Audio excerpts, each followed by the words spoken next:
Olá, quinto ano, tudo bem?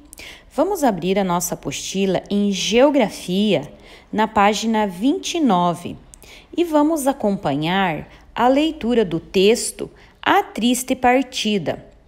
Observem as imagens ao lado, a casinha, as pessoas, como está o olhar dessas pessoas, o que elas estão carregando. Aonde será que elas moram? Será que é em uma área urbana, uma área rural? Por que será que não tem árvores ali ao redor, só uns cactos? Aonde será este local? Vamos acompanhar aqui a triste partida. Nós vamos a São Paulo, que a coisa tá feia. Por terras alheia, nós vamos vagar. Se o nosso destino não for tão mesquinho, pro mesmo cantinho nós torna a voltar. Em riba do carro se junta a família, chegou o triste dia, já vai viajar. A seca terrível, que tudo devora, lhe bota pra fora da terra natal. O carro já corre no topo da serra, olhando para a terra, seu berço, seu lar. Aquele nortista partido de pena, de longe inda a cena, adeus Ceará. E assim vão deixando, com choro e gemido, do berço querido, o céu lindo e azul. Então observe as imagens, né? Eles estão partindo do Ceará, da terra seca, né? Com o coração partido, né? Tristes, chorando, carregando suas bagagens, né? Então, eles estão partindo rumo a São Paulo. Mas ali ele comenta no texto, se caso não der certo, a gente volta para a terra natal. Então, se São Paulo não der certo, eles voltam para o cantinho deles. Após a leitura, destaque do poema as expressões que você considera diferentes, né? Troque ideia com seus colegas e professores sobre o significado e o que há de diferentes nelas. Então, é do povo do sertão, lá do Nordeste, do Ceará, né? Então, e o sotaque deles é diferente. As palavras que eles falam são diferentes, por exemplo, família, né? For, vagar, terrível, lhe bota, né? Então, circule o que vocês acharam de diferentes na escrita, né? E assim vão deixando com choro e gemido, olhando, lhe bota. Então, circulem o que vocês acharam. Vocês sabem o significado de tudo que nós achamos escrito de diferente? Então, esse é o sotaque, a pronúncia do povo do Ceará. Observe o texto. Ele descreve uma migração interna dos brasileiros, né? Eles estão migrando dentro do próprio país, saindo do Ceará, mas estão indo para São Paulo. Quais são os locais de origem e o destino mencionado? Então, origem, eles estão saindo do Ceará. E qual vai ser o local destino? São Paulo. Então, observem aqui no poema que ele fala, ó. Nós vamos a São Paulo, né? Nós vamos. Porque aqui ele fala a seca terrível. Então, eles estão saindo, ó. Adeus Ceará, saindo de Ceará, indo para nós vamos a São Paulo. Qual será o motivo dessa partida? Então, olhem aqui, ó. Qual será o motivo dessa partida? Vocês estão vendo que não há nenhum matinho, nenhum verdinho, somente cactos. Então, o motivo é a seca.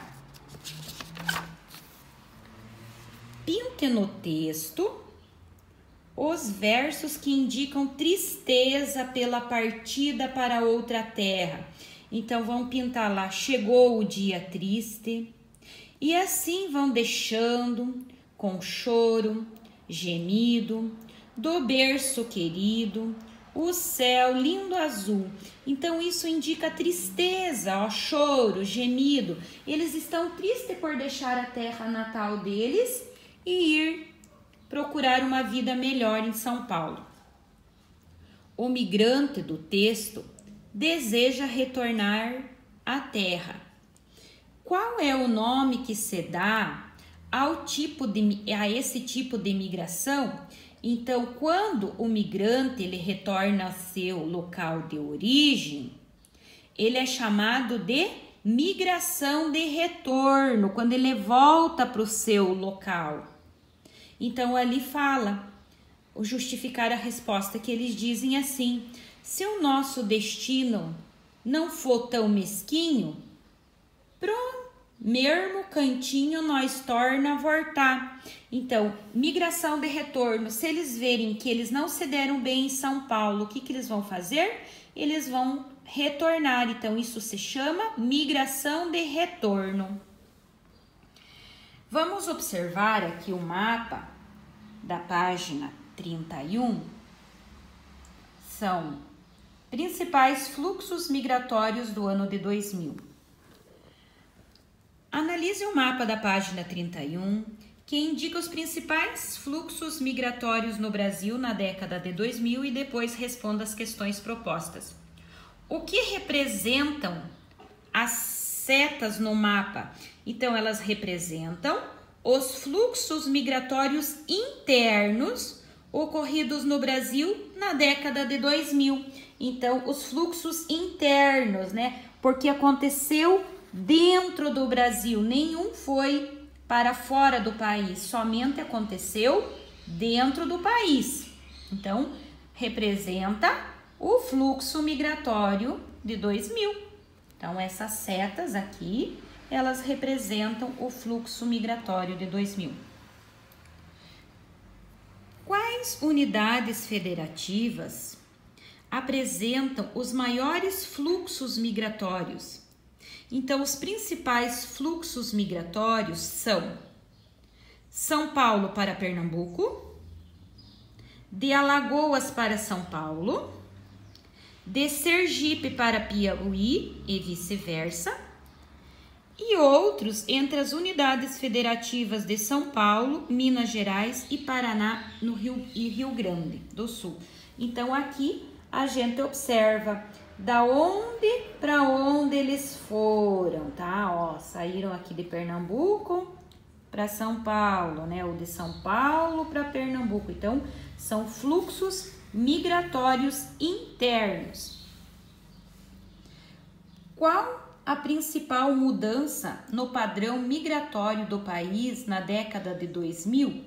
Então, foi o deslocamento inverso dos nordestinos, que antes eles seguiam em direção ao sudeste, mas agora eles estão retornando para o nordeste. Sobre isso que a tia falou, sobre a migração de retorno.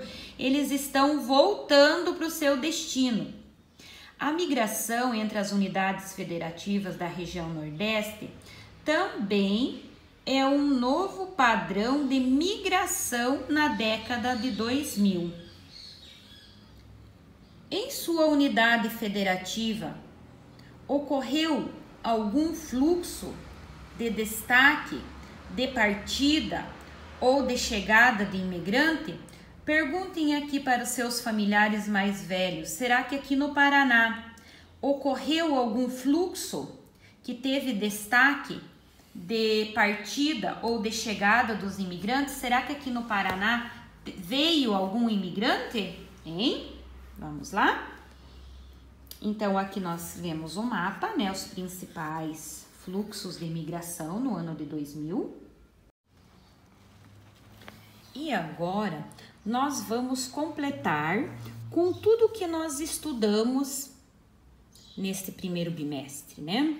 Então, nós estudamos a dinâmica populacional brasileira. Primeira pergunta, o que é população, né? Então, população é o conjunto de pessoas que habitam determinado território, né? Então, que faz parte de um determinado território. Então, população é o conjunto de pessoas que habitam determinado território. Órgão do governo federal, criado com o objetivo de realizar estudos e de reunir informações sobre o Brasil. Então, é o IBGE, o Instituto Brasileiro de Geografia e Estatística. Para obter informações sobre diversos aspectos da população, o IBGE realiza a cada 10 anos uma pesquisa chamada Censo Demográfico. E para que serve esse censo demográfico?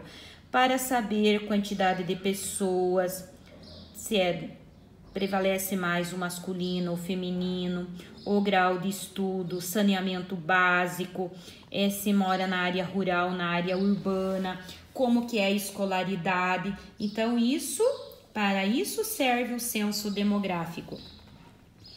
O que é população absoluta?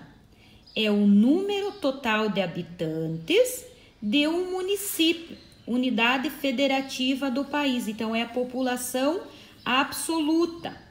E a população relativa é a quantidade de habitantes em relação à superfície ocupada.